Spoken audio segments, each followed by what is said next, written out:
Selamat pagi Bapak Ibu. Semoga semangat ya.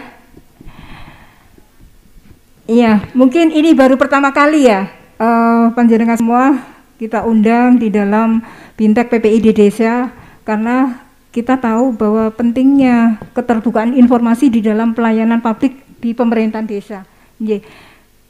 Kita juga memberikan peraturan sebagai tameng, sebagai pedoman bagi pemerintahan desa untuk pelaksanaan penyelenggaraan permohonan informasi Ibu. Hari ini kita kedatangan dari narasumber dari Komisi Informasi. Beliau adalah ahli dari bidang informasi publik. Pagi ini beliau akan menjelaskan tentang standar layanan SLIP, Standar Layanan Informasi Desa, Publik Desa. Monggo Ibu Elis. Bapak Ibu, Mbak Mas, karena masih banyak yang muda juga. Sebelumnya, Assalamualaikum warahmatullahi wabarakatuh. Kalau saya tidak salah hitung, dari 54 yang diundang, yang hadir 38. Dengan sekilas, saya nggak tahu itu yang tertulis di daftar hadir berapa, tapi ini hitungan sekilas begitu. Nah, kenapa saya melakukan ini? Terkadang ketelitian itu dibutuhkan. Apalagi kalau kita ngomong PPID, pejabat pengelola informasi dan dokumentasi. Kalau tidak teliti, ketelesut. Bahasanya ketelesut ya. Ini kalau katanya orang Betawi berabe nanti. Makanya dalam hal ini Bapak Ibu mohon izin Bu Mary dan teman-teman dari Diskominfo, mari kita bersama-sama, begitu.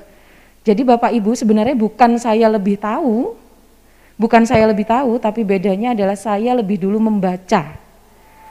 Saya lebih membaca tentang layanan informasi publik desa. Oke, next, Mbak. Hak atas informasi. Jadi lahirnya Undang-Undang Nomor 14 Tahun 2008 tentang keterbukaan informasi publik itu acuannya ada pada ini. Pasal 28F Undang-Undang Dasar 45. Jadi seluruh informasi itu adalah hak setiap orang. Kita tidak hanya punya hak kita ya. Kalau kita ngomong itu di wilayah adjudikasinya Komisi Informasi, artinya setiap orang yang punya legal standing sebagai warga negara Indonesia. Apa itu KTP? Itu kenapa nanti kita akan bahas ya di permohonan informasi publik, salah satu haknya badan publik itu menolak permohonan jika pemohonnya tidak punya legal standing atau tidak melampirkan identitas. Nah, karena acuan dari seluruh undang-undang, seluruh regulasi yang ada di Indonesia menyebutkan itu. Jadi setiap orang itu ya, setiap orang berhak untuk berkomunikasi dan memperoleh informasi untuk mengembangkan pribadi dan lingkungannya, lingkungan sosialnya, serta berhak untuk mencari, memperoleh, memiliki, menyimpan, mengolah dan menyampaikan informasi dengan menggunakan segala jenis saluran yang tersedia gitu. Kayaknya saya nggak boleh bergerak ya, kalau bergerak dikit mic-nya bet-bet gitu. Bandwidth-nya kecil ini sepertinya. Aduh Bapak, terima kasih Pak Arief. Oke, next Bapak Ibu, kita akan ke dasar hukum. Sudah pasti setelah kita ngomong Undang-Undang Dasar 45 di mana acuan utamanya adalah pasal 28 huruf F, itu kita akan bicara tentang Undang-Undang Nomor 14 2008 tentang keterbukaan informasi publik. Nah, kita sekarang pada wilayah desa sehingga kita tidak bisa menafikan keberadaan Undang-Undang Nomor 6 Tahun 2014 tentang desa. Di bawahnya juga ada Perki 1 2013 tentang prosedur penyelesaian sengketa informasi publik.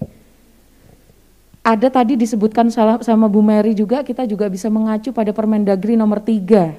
Dan yang paling utama, hari ini kita akan membahas tentang Perki Nomor 1 2018 tentang standar pelayanan informasi publik desa. Jadi ada desa itu di situ harusnya. Itu tentang standar layanan informasi publik desa. Oke, next. Kita pelan-pelan saja, saya tidak mau memonopoli forum ini. Bapak Ibu boleh langsung bertanya seandainya ada yang penjelasan saya yang kurang bisa difahami begitu. Nah, irisan keterbukaan informasi publik dalam Undang-Undang Desa itu apa? Ada di sini. Jadi kenapa desa harus begini, harus begitu, itu tidak hanya di Permendagri 3, tapi di Undang-Undang Desa juga diatur. Undang-Undang Nomor 14 Tahun 2008 itu memperkuat. Karena salah satunya kami Komisi Informasi itu adalah pelaksana dari Undang-Undang Keterbukaan Informasi Publik, maka saat bicara desa kami juga harus bicara tentang Undang-Undang Desa. Ada pasal 24, 26 ayat 1, pasal 68 ayat 1, pasal 82 ayat 1 dan ayat 4, dan pasal 86.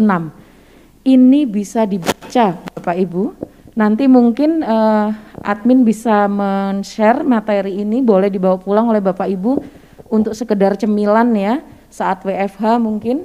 Jadi begitu, oke, next.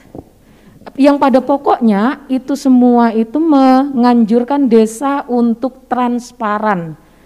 Karena salah satunya, bisa balik lagi ke atas, salah satunya adalah seperti pasal 27. Kepala desa sebagai pimpinan badan publik desa itu wajib menyampaikan laporan penyelenggaraan pemerintahan desa kepada bupati atau wali kota dan masyarakat. Itu kenapa sekarang kalau di desa itu setiap ada kegiatan ya pasti bikin baliho gede gitu ya. Ini pasti bapak-bapak kan yang ngedesain sama ibu-ibu yang di sini kan, itu agar masyarakat juga ikut memantau begitu bagaimana realisasi anggaran yang sudah dimiliki oleh desa. Salah satunya. Oke, next. Asas pelayanan informasi publik itu harus cepat, tepat waktu, biaya ringan, dan dengan cara yang sederhana. Harus cepat. Jadi sekedar cerita, kemarin saya itu visitasi ke Kota Malang. Saya ketemu dengan salah satu OPD provinsi, dan di laporan layanan informasinya itu selama 2020 itu hanya ada 1 permohonan informasi publik dengan detail 3 data yang diminta dan waktu yang dibutuhkan untuk melayani itu 50 hari. Lama sekali. Padahal kalau kita ngomong permohonan informasi itu hanya 14 plus 7. Kalau dalam waktu 14 hari kerja itu badan publik melalui PPID-nya sudah bisa menanggapi atau menjawab, yang 7 perpanjangan itu sudah gugur. Ini 50 hari. Itu nanti secara teknis bisa kita bahas ya, kenapa sampai 50 hari ternyata permohonannya lewat email. Ya kan, terus ketumpuk dengan email yang lainnya.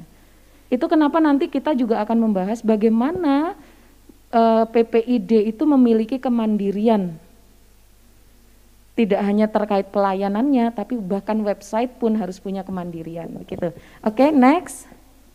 Latar belakangnya seperti ini.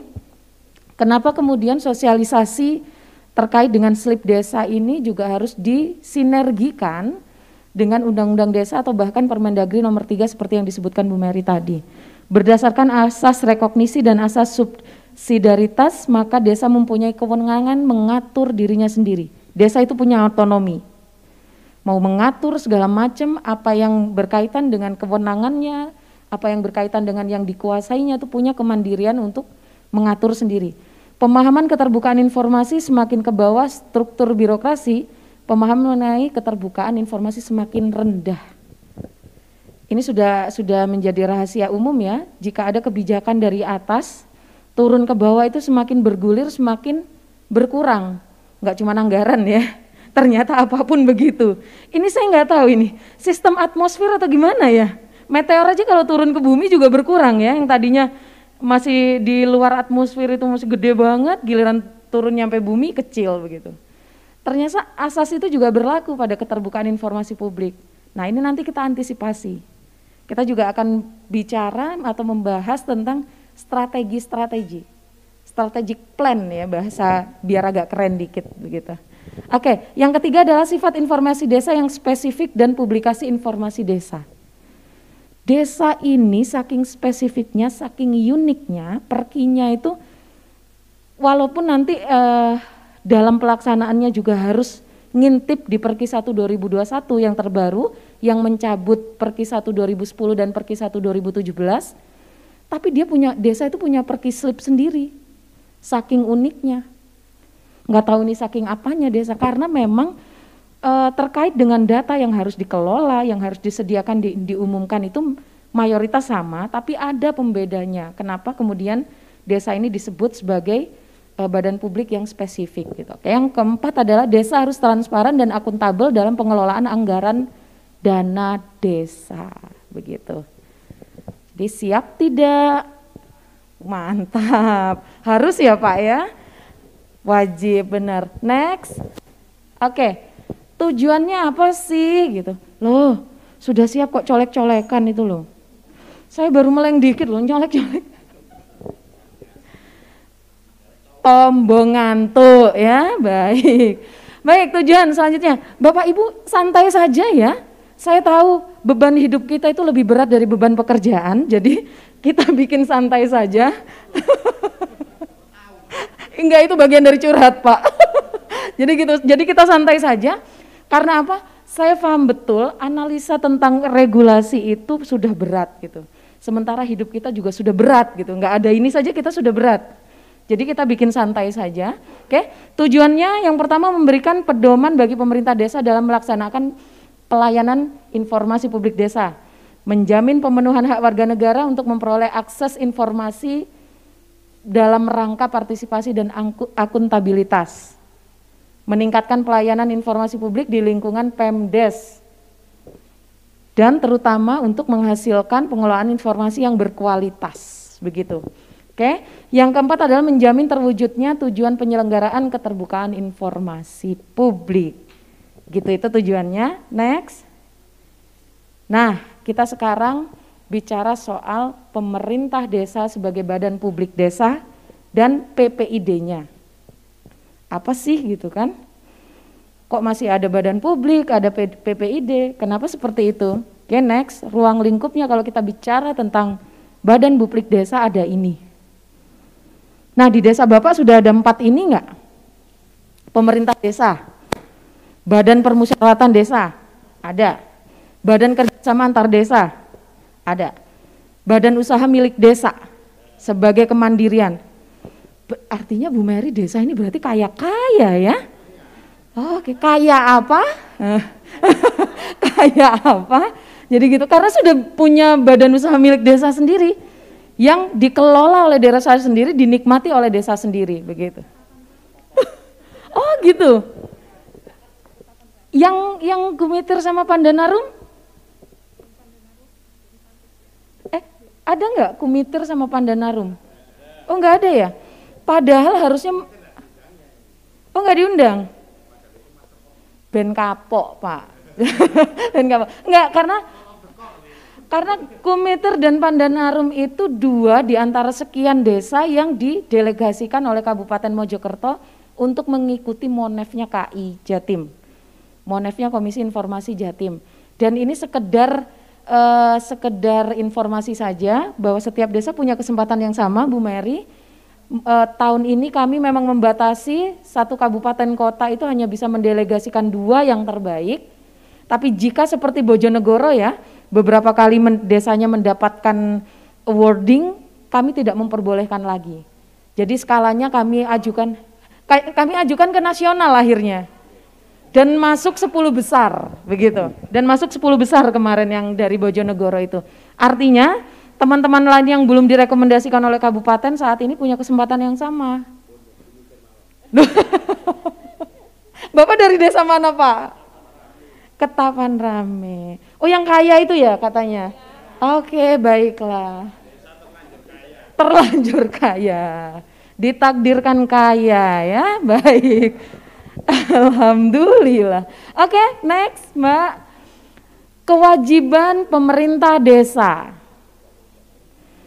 Saya panggilnya Pak siapa? Masa nggak mungkin saya panggil Pak Kaya gitu nggak ya? Pak Carik KB. Iya karena harusnya PPID-nya itu memang Pak Carik ya atau Bu Carik gitu. Cariknya ada yang perempuan berarti. Weh, yang mana Carik perempuan? Semua ini Carik.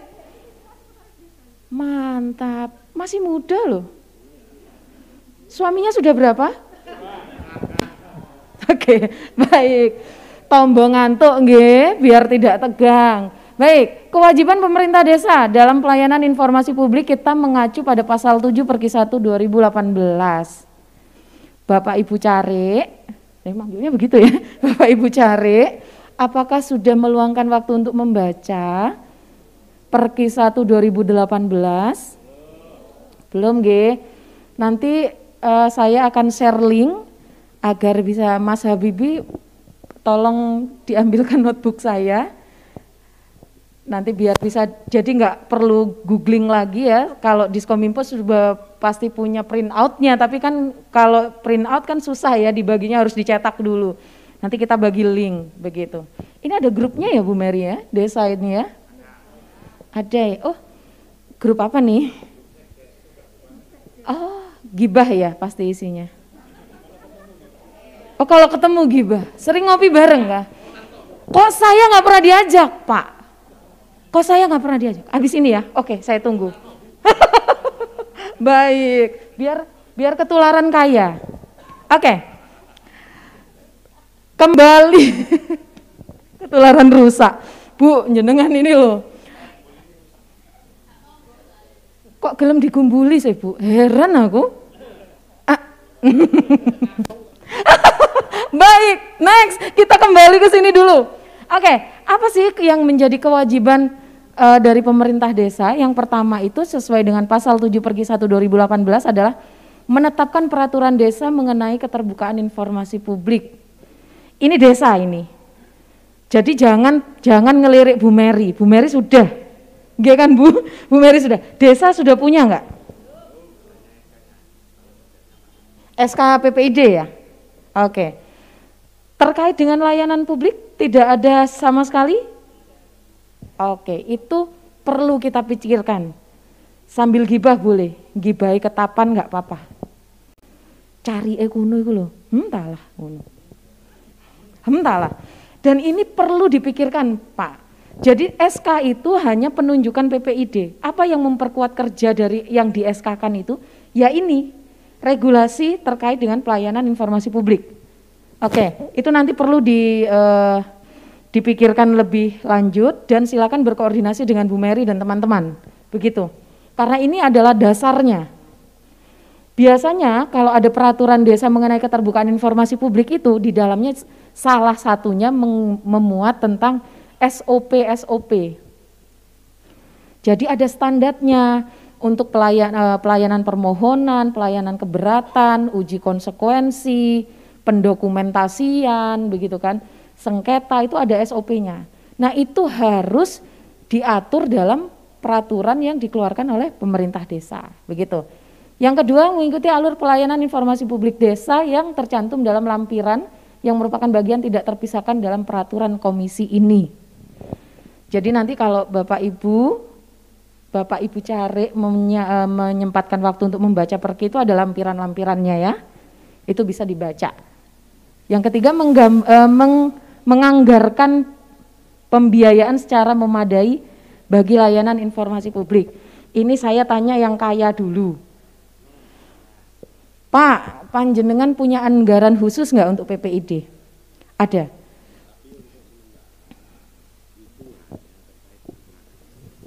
Pengadaan barang.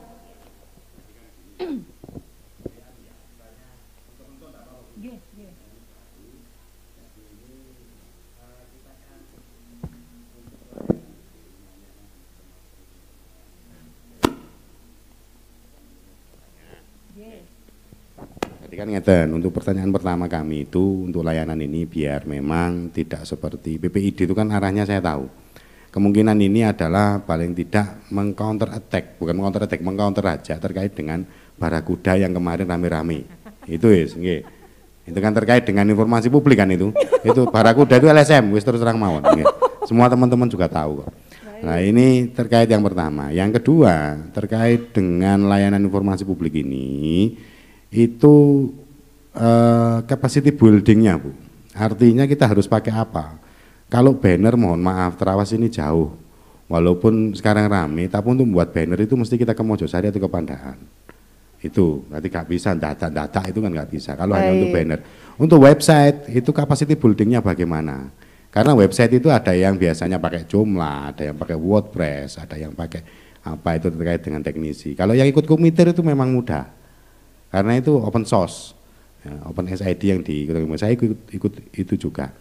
Dan yang selanjutnya penganggaran tadi? Penganggarannya ini kami mohon maaf untuk DD, biasanya itu centelannya yang agak bingung, cantolan kode rekening. Kalau masalah seperti ini. Pagunya ya? Centelan kode rekeningnya Bu. Ya, masuknya itu di bab apa sebenarnya? Iya, bunyinya apa nanti ya? Kalau harus di FPJ. Khawatirnya kan kita kalau salah masuk, lah itu salah masuk. Salah ya. Kamar ya. Aku salah masuk nulis yang wedok. Terus kalau di tempat panjenengan sebenarnya ada internet desa itu masuk ke kode rekening. Soalnya kan ngeten. Terus terang mawon untuk dana yang paling besar di desa itu adalah dana desa. Ya, tapi Menteri Desa kan juga ngatur. Makanya kalau saya jenengan ngomong rekognisi dan subsidiaritas itu bullshit sebenarnya. Ya, rekognisi dan subsidiaritas dengan kewenangannya sendiri itu bullshit. Karena banyak yang ngatur. Jangan-jangan perkinya juga bullshit, Pak. Kenapa? Jangan-jangan perkinya juga bullshit. Mboten. Saya berbicara Undang-Undang 6. Ini dari dulu saya sudah ngomong rekognisi dan subsidiaritas itu bullshit. Ya. Jadi suruh kewenangan tapi akhirnya banyak, ada Permendagri, Permendes, ada apa aja itu diatur wong akeh. Ngoten lho ya. Baik, kembali lagi jadi anggarannya bagaimana? Penganggarannya kami DD, entah salah entah benar, tapi tahun ini menginduk enggak? Iya. Biasanya di tempat lain, di teman-teman badan publik lain itu kami ada sebenarnya anggarannya tapi bunyinya itu di bawah humas gitu. Misalnya begitu.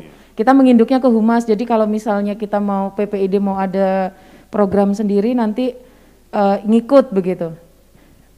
Begitu kah? Nggak punya humas? Ya. Oh oke. Kalau desa itu SOTK-nya beda Bu. Nginduknya di mana? Di program apa? Pelayanan publik? Malah di sini itu kode rekeningnya bidang pembangunan nggih. Internet pembangunan? Desa itu iya. Masih desa. Penyelenggaraan informasi desa. Iya. Baik. Nah ini kan pertanyaannya Bu, kalau penganggaran itu, maksud kami ini sama, pertanyaan kami itu klasik sebenarnya. Mohonlah terkait dengan informasi ini. Makanya teman-teman itu ada yang kepingin anggaran tapi gak iso wedi. Karena setiap pemeriksa di irban ini, ladusing ini Bu. Ini beda-beda pemahamannya. Baik. Iya, ngoten. Baik. Oke. Sampun, ngoten. Kalau saya ada Bu, saya berani menganggarkan kami pemerintah desa untuk tahun ini 50 juta. Sudah. Mantap. Tinggal nanti berkoordinasi dengan PPD utama 50 juta itu mau dialokasikan kemana saja yang tepat sasaran, efektif dan tepat guna begitu. Jadi Bapak Ibu, kenapa kami itu Komisi Informasi Provinsi Jawa Timur itu selalu mempertanyakan. Bahkan di SIQ yang kami kirimkan itu Bu Mary Perso betul SIQ-nya bagaimana? Terkait dengan anggaran pelayanan informasi publik itu kita tanyakan. Karena tidak hanya berkaitan dengan laporan tahunan layanan informasi publik yang harus dibuat setiap badan publik dan dikirimkan kepada kami, tapi terkait dengan 3 kategori informasi yang harus ada di websitenya badan publik. Apa saja? Setiap saat, berkala, serta-merta. Oke, serta-merta mungkin tidak terkait ya, tapi setiap saat dan berkala ini laporan keuangan itu wajib ada. Nanti kita bahas detailnya bagaimana. Jadi begitu, oke? Sementara kalau ngomong Barakuda, Barakuda ini sudah rahasia umum ya. Mojokerto diacak-acak kah? Enggak, sebenarnya gini loh. Kenapa kemudian kami itu setiap sosialisasi keterbukaan informasi publik kami, apalagi panjenengan sudah berani bilang saya menganggarkan 50 juta. Saya pikir 50 juta itu fokuskan saja pada DIP, pemutahiran DIP. Pemutahiran daftar informasi publik. Dan lakukan pengecekan ulang dan selalu berkoordinasi dengan PPID utama untuk mengecualikan informasi publik. Pengecualian informasi publik itu harus ada penetapannya dan lembar pengujian konsekuensi. Kalau memang tidak bisa dilakukan secara mandiri oleh PPID desa, silakan berkoordinasi dengan PPID utama atau mungkin bisa langsung pada kami. Ke saya misalnya, karena kebetulan saya juga bidang sengketa informasi publik di mana uji konsekuensi itu menjadi bagian yang tidak terpisahkan. Kalau 50 juta itu difokuskan untuk DIP, dan pemutahiran website, Barakuda tidak akan berkutik. Karena apa? Dia datang, bukaan websiteku nang kono sing mbok jaluk akeh. Mau ngomong apa? Rencana kerja anggaran, SPJ dan lain sebagainya. Ngomong permintaan data, Bapak Ibu kalau diminta sesuatu gitu ya. Kalau diminta pacar ngapel ngono lak seneng toh. Apalagi sandingan. Piye nyebutnya? Apa sih, Pak? Ngono iku cemilan lain itu apa? Nyebutnya. Itu seneng, tapi bayangkan kalau yang yang datang Barakuda. Orang-orang Barakuda datang sik ketok parkir ngono wis ndredeg. Apa yang perlu ditakutkan? Jika kita itu secara berkala memutakhirkan daftar informasi publik.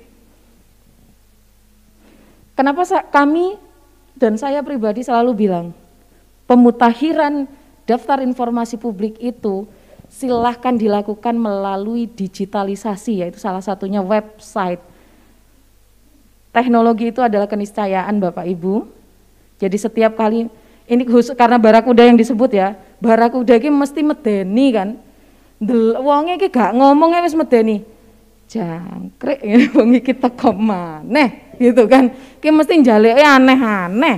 Bahasa Habibie kalau minta ngadi-ngadi, Bu gitu. Kayak ngombe obat. Kayak ngombe obat. Jamu ya, Pak. Jangan takut. Saya sak njalukmu, sak nyebutmu, tak kei. Laporan apa?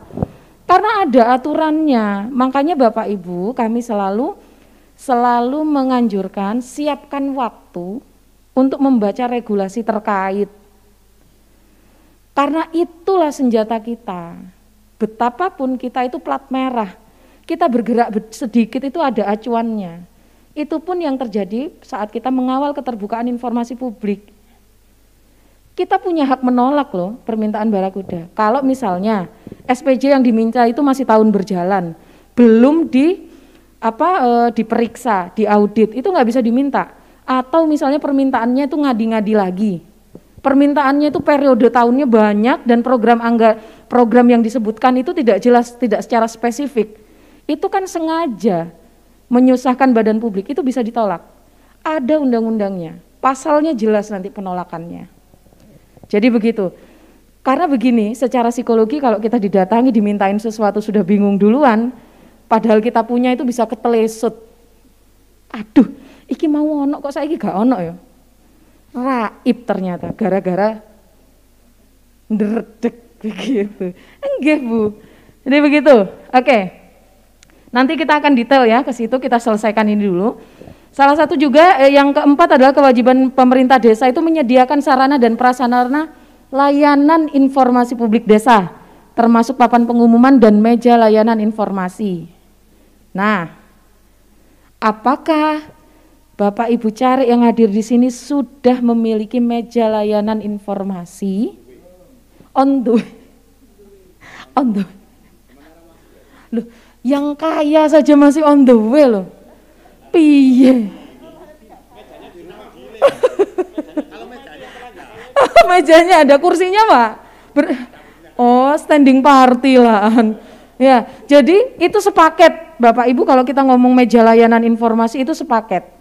Ada meja untuk staf PPID-nya, bagian pelayanan informasi publik, ada kursi yang dia duduki dan pemohon informasi itu minimal juga dikasih kursi di depannya.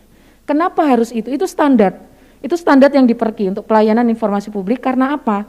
Biasanya pemohon informasi yang datang itu saat memohon informasi harus mengisi formulir permohonan. Artinya di meja itu juga disediakan formulir permohonan informasi publik beserta tanda terimanya. Formulir permohonan keberatan beserta tanda terimanya dan buku register. Dadak nggawe buku register lho ngopo gitu kan. Nah, sudah ada sengketa ya dari desa di Kabupaten Mojokerto. Register itu berfungsi untuk tracing data saat permohonan informasi itu disengketakan pada Komisi Informasi Provinsi Jawa Timur. Maka wajib setiap permohonan informasi publik itu harus diregister. Tidak hanya terkait itu, seluruh pelayanan permohonan informasi publik itu harus dilaporkan. Ini perintah undang-undang. Dan secara teknis nanti turunannya ada di Perki. Seperti itu. Maka harus tertib administrasi. Kalau tidak ada tanda terima boleh dibuat rangkap 2. Tapi lebih aman pakai tanda terima saja. Formulir permohonan informasi plus tanda terima. Formulir keberatan plus tanda terima. Dan buku register. Kalau bisa ini terpisah karena kita ngomongnya layanan keterbukaan informasi publik. Bukan aduan. Karena ada beberapa temuan kami di desa itu masih dijadikan satu buku registernya. Asal orang datang diregister semua. Padahal ternyata yang datang itu nggak semuanya minta informasi gitu atau minta data. Nah ini dipisahkan saja. Saran kami dipisahkan. Begitu nggih. Terus selanjutnya yang ke-5, menetapkan dan memutakhirkan secara berkala daftar informasi publik yang dimiliki oleh pemerintah desa. Apa saja yang perlu? Yaitu 3 kategori tadi. Informasi setiap saat, informasi berkala, dan informasi serta-merta. Itu harus dimutakhirkan. Minimal setahun 2 kali. 6 bulan atau per 2 bulan.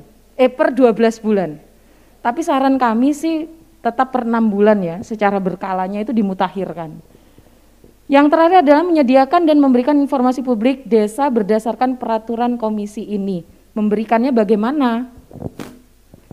Ada aturannya, tidak bisa barakuda itu datang ke rumahnya kades atau cariknya. Ayo ndang kene, aku njaluk iki. Yo kalau saya kepala desanya atau cariknya, saya tanya, kok modelmu ngene iki kongkonan tak karepmu dhewe. Kalau saya jawab begitu. Ada prosedurnya. Minta informasi itu ada prosedurnya. Dia harus datang, begini, di undang-undang itu bahasanya ada 2, cara untuk memohon informasi, langsung dan tidak langsung. Langsung itu datang, ngisi formulir, melampirkan identitas sebagai legal standing kewarganegaraan, oh iya dia punya hak dilindungi undang-undang gitu kan, ada KTP, kalau tidak ada KTP ditolak saja Pak, nggak apa-apa, tapi jangan diusir ya, dengan yang baik, Bapak punya KTP enggak, ayo umurnya sudah 17 tahun enggak, kalau enggak pulang dulu, nunggu balik, begitu ya. Nah begitu. Enggak, Pak, kalau itu enggak ada regulasinya. Nah itu kalau langsung ngisi formulir dikasih tanda terima. Nah setelah itu diproses. Itu aturannya. Kalau enggak puas atau mungkin bahasa saya tadi, saya sedang suka menggunakan kata ketelesut. Biasanya badan publik ini kan dia punya kewajiban menanggapi atau menjawab dalam 14 hari kerja. Plus 7 kalau misalnya informasinya tidak dikuasai, dia hubungi dulu. Bapak Ibu pemohon, mohon maaf karena informasinya tidak kami kuasai, kami akan berkoordinasi dulu untuk mendapatkan informasi yang Bapak Ibu butuhkan. Terutama kalau identifikasi terhadap data yang diminta itu bukan informasi yang dikecualikan. Itu harus dicari. Kalau susah, wes males mikir pol, koordinasi saja sama Bu Mary. Bu Mary ini 24 jam nggih Bu, siap direpoti. Kecuali kalau pas tidur. Jangan diganggu, lu podo ae ya. Oke, jadi seperti itu. Oke, ada aturannya ya, minta informasi, keberatan, bahkan sampai sengketa itu ada aturannya. Itu kenapa? Saat ngomong peraturan desa di kewajiban yang pertama disebutkan oleh Perki 1 2018 itu bikin aturannya. Desa itu aturannya. Kita bisa ngomong cantolan hukumnya ya, Undang-Undang 14 2008, Undang-Undang Desa, begitu kan. Terus Permendagri. Jadi itu acuan hukumnya. Dan Perki 1 2018 ini untuk bikin perdesnya terkait dengan layanan informasi publik. Harus dibikin Bapak Ibu, jadi kita, dan ini berkaitan dengan uji konsekuensi ya, saat kita mengecualikan sebuah informasi, acuan hukumnya jelas. Jadi kita nggak cuman, alah wis aku moh ngekno, ya wis gak tak kekno, nggak bisa. Jadi kalau ngomong Undang-Undang 14 2008 itu, seluruh informasi yang dikecualikan harus sesuai dengan pasal 17. Dan saat informasi tersebut sesuai dengan pasal 17, maka perintah membuat uji konsekuensi itu di pasal 19. Itu perintah undang-undang juga. Jadi begitu. Oke, Mbak, next. Adminnya ganti ya? Baik. Tadi Pak Carik yang kaya ini sudah menyebutkan bahwa ada SK penunjukan PPID. Panjenengan semua sudah pasti punya SK nggih? Di SK kan? Kades no. Masa Carik menunjuk dirinya sendiri? Oh, SK Carik. Oh, loh, PPID enggak di SK kan? Ada yang PPID belum di SK kan? Oh, harus Bapak Ibu. Harus. Siapa tahu gajinya bisa nambah. Ceperan. Enggak ya? Enggak ya? Loh, SK-nya 2 kan? SK Carik sama SK PPID loh. PPID Pak. PPID. Jadi harus di SK-kan. Nah itu kenapa harus di SK-kan? Kita jelas gitu loh. Mau melakukan pelayanan publik itu kita jelas sebagai apa. Ojo mung, ayo rek ngopi ambek aku ngono kepala desa. Kok cek epok-epok buat indah-indahan gue kok PPID ya udah. Piye ceritanya harus di SK-kan ya Bapak Ibu. Jadi penetapannya itu kalau ngomong pasal 8/1 2018 itu dalam melaksanakan tugas pelayanan informasi publik desa perlu ditetapkan PPID desa. Ada penetapannya. Kalau PPID itu ditetapkan harus ada SK-nya. Di mana kepala desa merupakan atasan PPID dan Cariknya sebagai PPID-nya. Gitu. Ketua Karang Taruna apa piye? Bapak perasaan dari tadi curhat mulu, Pak. Beban hidup ya Pak? Kenapa bingungnya? Iya betul, nggak apa-apa. Tadi saya dibisiki Bu Mary juga. Ibu, Bapak Kepala Dinas, selamat datang Bapak. Sugeng rawuh Bapak, ngapunten saya mendahului. Nggih. Mohon izin melanjutkan Bapak. Jadi, pripun Pak? Monggo dilanjut. Loh, justru ini kesempatan. Beliau ini menyempatkan waktu untuk mengidentifikasi aspirasi di bawah. Jadi begitu. Terkait dengan penetapan PPID ini memang harus ada SK-nya di mana kepala desa itu sebagai atasannya dan Pak Carik Bu Carik yang hadir di sini itu sebagai PPID-nya. Harus di SK-kan. Karena itu dasarnya pengangkatan dan penetapan PPID. Pejabat pengelola informasi dan dokumentasi agar jelas. Nah, kita sudah mulai lihat ya benang merahnya kenapa kemudian harus ada perdes terkait dengan layanan informasi publik. Karena strukturnya itu di SK-kan, jelas. Jadi panjenengan ditunjuk sebagai ini itu tupoksinya apa saja. Di SK itu biasanya begitu. Dan saya yakin Pak Kadis dan Bu Mary itu punya draftnya. Silahkan berkoordinasi. Atau mungkin langsung pada Komisi Informasi Provinsi Jawa Timur, boleh. Kami terbuka sekali terkait dengan ini. Ada draftnya Bapak Ibu. Nah, dalam hal sekretaris desa sebagaimana dimaksud di atas, berhalangan, kepala desa dapat menunjuk yang lainnya. Berhalangan ini bukan berarti karena ketidakmauan ya. Aku mau jadi PPID, bukan. Itu tanggung jawab Bapak Ibu, jadi tetap harus diambil. Nggih, siap nggih? Siap. 50 juta loh tahun depan. Oh tahun ini. Wes mau habis tinggal berapa bulan loh Pak. Jenengan baru nyebut sekarang.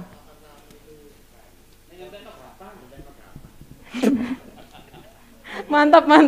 Oke Mbak, next. Nanti kalau butuh bantuan menghabiskan Pak, silakan menghubungi. Baik. Kita ngomong PPID-nya sekarang. Sudah jelas nggih? Dalam rangka pelayanan informasi publik, desa harus punya perdes. Setelah itu dalam rangka penetapan PPID-nya itu harus ada SK dari kepala desanya. PPID itu apa sih? Kepala desa adalah atasan PPID desa. Jadi Pak Kades itu sebagai atasannya. Kepala desa dapat menunjuk dan menetapkan sekretaris desa sebagai PPID desa. Kalau yang hadir di sini semua itu adalah Pak Carik, Bu Carik, maka panjenengan yang jadi PPID-nya. Dalam hal sekretaris desa berhalangan, kepala desa dapat menunjuk dan menetapkan perangkat desa lainnya. Nah, Strukturnya itu tidak hanya 3 ini, tidak hanya atasan PPID dan struktur lainnya. Bahkan kalau misalnya seperti teman-teman tadi yang Bapak Ibu cari tadi sebutkan, nanti ini pengembangan website itu akan dibawa kemana? Arahnya kemana? Bahkan ngomong kontennya apa? Pertama yang harus diperhatikan seberapa kuat tangkapan internet atau bandwidth di desa, sehingga memungkinkan pemutakhiran website itu dilakukan dengan sangat baik. Dan yang kedua adalah punya nggak SDM IT? Betul. Jangan khawatir, di sini kan sudah ada Pak Kadis, ada Bu Mary. Saya yakin Diskominfo Kabupaten Mojokerto akan memfasilitasi, tapi ojo gerudukan, gantian. Oke, next. Apa saja informasi berkala itu? Profil Badan Publik Desa. Terkait misalnya salah satunya pimpinan badan publik. Jangan kalau ngomong struktur desa tuh kalau bisa ada profilnya. Pak Kades itu di profil, boleh carinya juga bisa. Kalau mau ngikut ini ya populer silakan. Tapi Bapak Ibu, kalau kita ngomong monefnya Komisi Informasi Provinsi Jawa Timur, profil pimpinan badan publik atau profil desa itu tidak hanya ngomong nama dan jabatan kalau pimpinan, tidak hanya ngomong potensi desa cuma satu begitu. Tapi bagaimana orang-orang yang membaca website itu mengetahui benar-benar potensi yang dimiliki oleh desa. Begitu. Jadi misalnya ngomong pejabat, sing dadi kades iki latar belakang pendidikannya apa? Dia pernah dapat penghargaan apa? Nah itu informasi yang minimal publik harus tahu.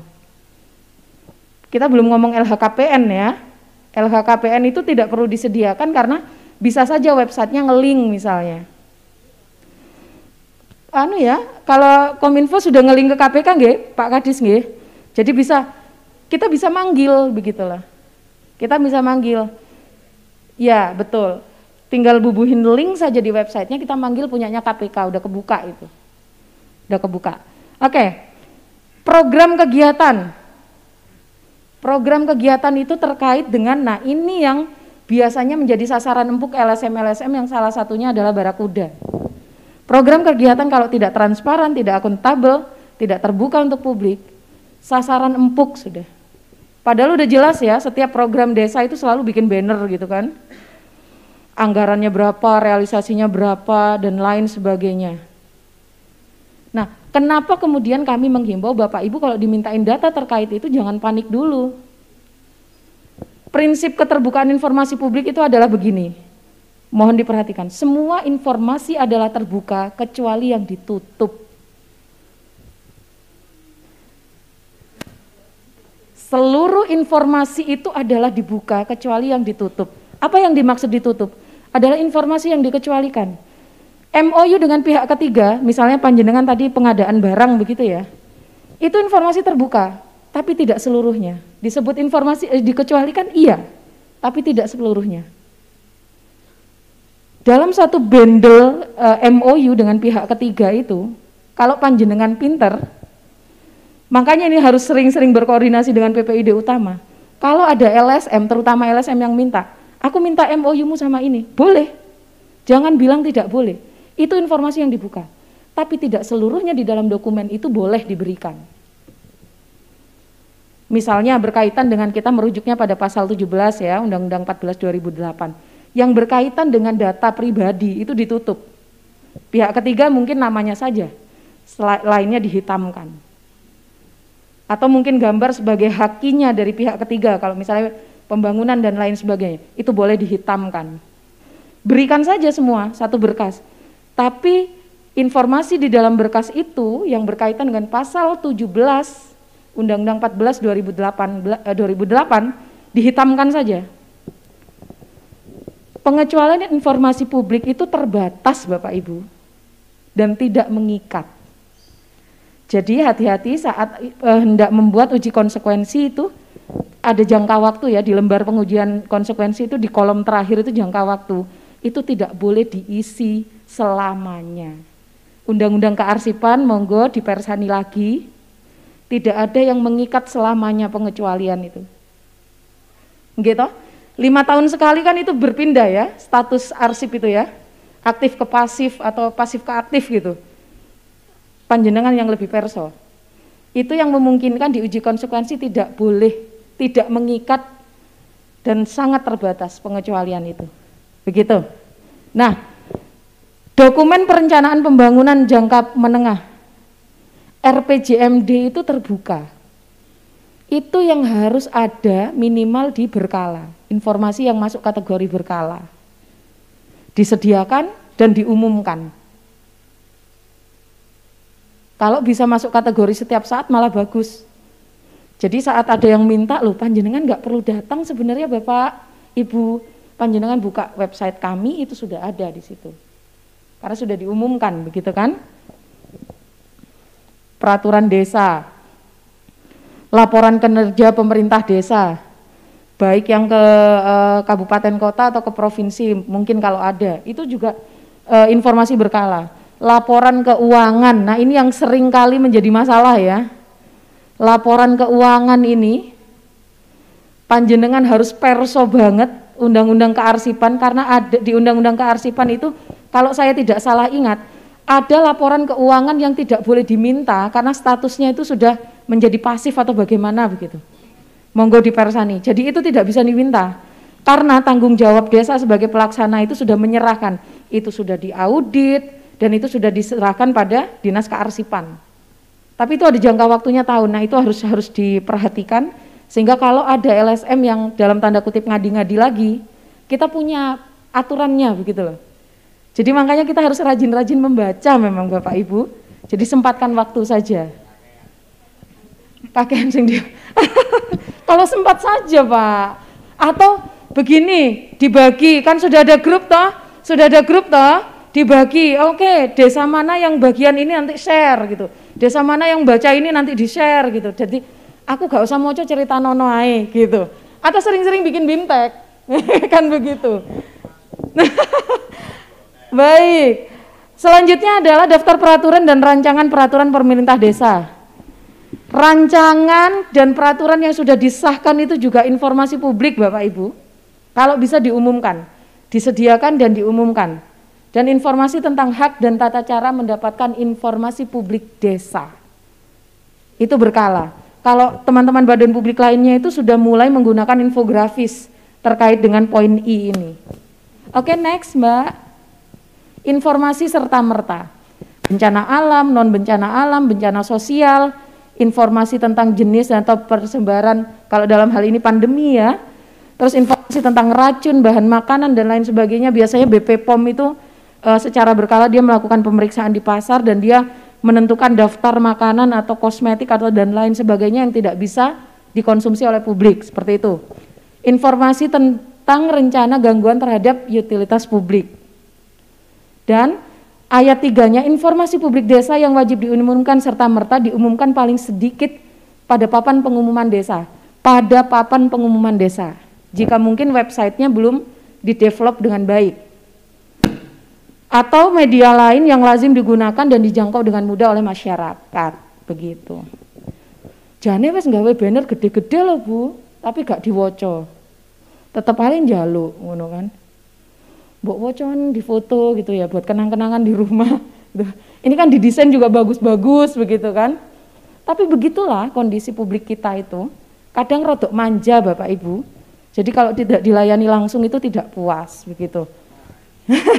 Oke, next. Nah, ini kita beralih pada pasal 4 ya, masih tetap Perki 1 2018 tentang informasi setiap saat. Jadi minimal Bapak Ibu kalau ngomong informasi setiap saat apa aja sih? Ada di pasal 4. Daftar informasi publik loh, malah menempati posisi teratas. Itu kenapa kami menganjurkan mutakhirkan. Terus menerus. Kenapa kemudian periodenya tuh 6 bulan, satu semester ya. Karena memungkinkan program dalam 6 bulan itu sudah ada. Nah itu dimutakhirkan. Oh ini sudah selesai diaudit, ayo disediakan sebagai informasi publik, diumumkan di website seperti itu dan lain sebagainya. Peraturan desa, dokumen informasi desa yang berkala tadi itu juga dijadikan masuk dalam kategori setiap saat. profil lengkap kepala desa dan perangkatnya, profil desa. Jadi kalau panjenengan itu bangga sebagai bagian dari desa, identifikasi desanya, punya potensi apa? Nah, kalau ngomong potensi desa itu kita juga bisa bersinergi dengan ini programnya Kementerian Kebudayaan yang menjadikan desa menjadi basis pemajuan kebudayaan. Itu potensinya harus diidentifikasikan juga. Umumkan, sediakan surat perjanjian dengan pihak ketiga berikut dokumen pendukungnya. Sekali lagi tidak perlu panik karena di dalam surat perjanjian dengan pihak ketiga itu masuk kategori informasi terbuka sekaligus dikecualikan. Jadi memang benar-benar Bapak Ibu harus mentelengi Pasal 17 Undang-Undang 14 2008. Apa saja sih yang bisa dikecualikan dalam dokumen itu beserta pendukungnya? Kayak begitu. Surat menyurat pimpinan atau pejabat pemerintah desa dalam rangka pelaksanaan tupoksinya. Daftar inventaris. Bapak Ibu cari punya apa saja sebagai milik negara yang ada di desa, itu harus didata. Kalau bisa per ruangan itu ada informasinya. Di dalam ruangan ini itu ada ini apa saja. Selama itu milik negara, harus dilaporkan milik negara. Mohon Apanya? izin, Ibu. Nggih. Agak dipercepat. Oh, agak dipercepat. Baik. Karena Pak Kadi sudah rawuh, nggih. Oke, kita percepat. Next, Mbak. Oke, ini sebenarnya untuk informasi setiap saat ini detail, tidak kurang tidak lebih seperti yang kami jelaskan tadi.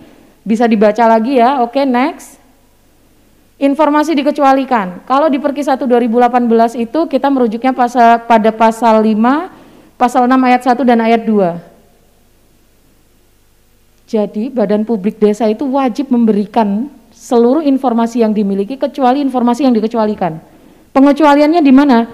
Didasarkan pada pengujian tentang konsekuensi yang timbul apabila suatu informasi diberikan serta setelah dipertimbangkan dengan seksama bahwa menutup informasi publik itu lebih baik daripada membukanya.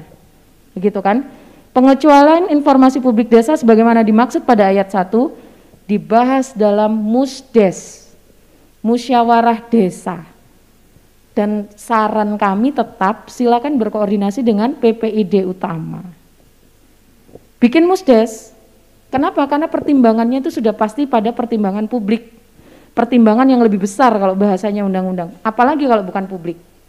Begitu. Oke, next. Kendala-kendala. Nah, ini udah mulai menarik nih ngomong kendala. Kenapa kemudian Kabupaten Mojokerto banyak sengketa gitu, padahal di desa masih belum bahasa Jawanya iki PPID-ne gurung pepok kok wis disengketakan begitu.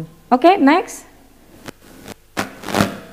Karena prioritas PPID-nya itu tidak ada. PPID itu tidak punya prioritas terhadap pelayanan. Maka bikin skala prioritas. Apa yang perlu dilakukan dulu? Penetapan dulu. Struktur PPID-nya di SK-kan dulu. Maka legitimate gitu. Sebagai bagian dari pelayanan informasi publik itu PPID-nya legitimate. SDM-nya diperkuat. Terutama IT kalau misalnya memang proyeksi ke depannya adalah pemutakhiran website. Kemandirian PPID kita sudah sedikit bahas tadi, terutama soal anggaran. Karena adanya PPID itu mustahil tanpa didukung oleh anggaran. Infrastrukturnya, program-programnya, dan lain sebagainya. Koordinasi antar bagian, terutama dengan PPID utama. Tetap saran kami itu. Oke, next. Tips menghadapi kendala. Kalau ada permohonan informasi publik, diperhatikan dengan baik. Sebisa mungkin itu dikomunikasikan dengan baik sehingga tidak ada permohonan keberatan. Gimana caranya? Ya DIP-nya, daftar informasi publiknya dimutakhirkan. Dan masing-masing bagian yang ada di PPID itu tahu tupoksinya. Masing-masing sadar. Sehingga koordinasi antar bagian itu cepat. Karena tahu ya, layanan informasinya itu dengan mengembangkan sistem pengelolaan dan pelayanan informasi publik. Koordinasi. Tahu mana yang hak dan mana yang wajib begitu. Oke, next. Terjadinya sengketa informasi publik. Biasanya disengketakan itu tidak hanya karena pemohon tidak pernah merasa puas pada jawaban permohonan dan keberatan. Tapi ada kalanya ini terlewat, badan publik terlewat untuk menanggapi dan menjawab. Dan terlewat juga saat di keberatan begitu. Nah, ini bisa disengketakan. Atau mungkin memang ya pemohonnya ya bisa jadi dia nggak puas gitu dengan jawaban karena kurang dikuasainya informasi. Daftar informasi publiknya itu tidak mutakhir. Begitu. Seperti itu, atau atasan PPID menolak. Bapak Ibu, ada kasus yang kemarin kebetulan ketua majelisnya saya, dan kami melalui pleno majelis itu terpaksa mengabulkan permintaan pemohon terkait dengan permintaan surat keputusan penetapan kepala desa. Yang perlu diingat adalah seluruh produk badan publik adalah informasi terbuka. SK itu informasi terbuka, apalagi kok cuma nomornya. SK-nya saja terbuka. Jadi pengecualian itu bukan masalah bagaimana secara personal kita tidak ingin memberikan, tapi harus ada cantolannya, hukumnya. Begitu ya. Oke, next. Jadi alur permohonan diklik terus Mbak sampai habis, oke. Datang 10 hari plus 7 untuk menanggapi, mengajukan keberatannya 30 hari, 30 hari lagi untuk menunggu jawaban keberatan. Kalau puas selesai. Tapi kalau tidak puas, pemohon punya waktu 14 hari untuk mengajukan sengketa informasi publik kepada Komisi Informasi Provinsi Jawa Timur. Karena kebetulan Kabupaten Mojokerto belum punya komisi informasi ya. Jadi kewenangan absolutnya itu ada di provinsi. Begitu. Oke. Permohonan keberatan dan penyelesaian sengketa informasi. Kabupaten kota nggak punya ya, Mojokerto ya, maka di KI provinsi. Jika seandainya KI provinsi tidak bisa, ini kami berhak untuk melimpahkan ke KI pusat. Tapi alhamdulillah sejauh ini kami bisa menyelesaikan sidang adjudikasi non litigasi. Oke, next. Nah, penyelesaian sengketanya begini. Jadi pemohon itu dalam waktu 14 hari mengajukan permohonan yang kami register di Komisi Informasi Provinsi Jawa Timur. Dan atas register itu kami menggelar sidang adjudikasi non litigasi untuk menyelesaikan sengketa tersebut. Begitu. Kalau putusan Komisi Informasi Provinsi Jawa Timur itu juga masih tidak diterima, misalnya menolak gitu ya, atau mengalahkan badan publik, masing-masing dari para pihak itu punya hak untuk banding. Begitu. Bandingnya kemana? Ke pengadilan yang berwenang, TUN ya biasanya. Oke, next. Strategic plan. Oke, biar nggak terjadi sengketa, mutakhirkan DIP-nya secara berkala. Next. Strategi yang kedua adalah komunikasi yang baik, ditanggapi dulu. Oke Bapak Ibu, baik, terima kasih ya sudah datang untuk melakukan permohonan informasi publik. Kami akan proses secepatnya, mohon waktu dan mohon bersabar. Komunikasikan saja, atau misalnya butuh perpanjangan yang 7 hari itu. Bapak Ibu, ini informasinya tidak ada di kami, tapi kami masih bisa mengkoordinasikan ini dengan bagian yang menguasai. Bisa nggak Bapak Ibu menunggu atau misalnya begitu. Sehingga tidak perlu ke tahap berikutnya yaitu keberatan. Oke, next. Strategi yang ketiga, dialog. Ini sama ya, hampir sama. Next, dialog dengan baik. Siapa tahu walaupun 50 hari seperti yang saya ceritakan tadi, pemohonnya mau menunggu, begitu. Patuhi setiap putusan dalam semua proses penyelesaian sengketa, baik putusan mediasi, adjudikasi non litigasi atau PT TUN atau pengadilan yang lain hingga putusan yang paling final sudah inkrah. Begitu, oke?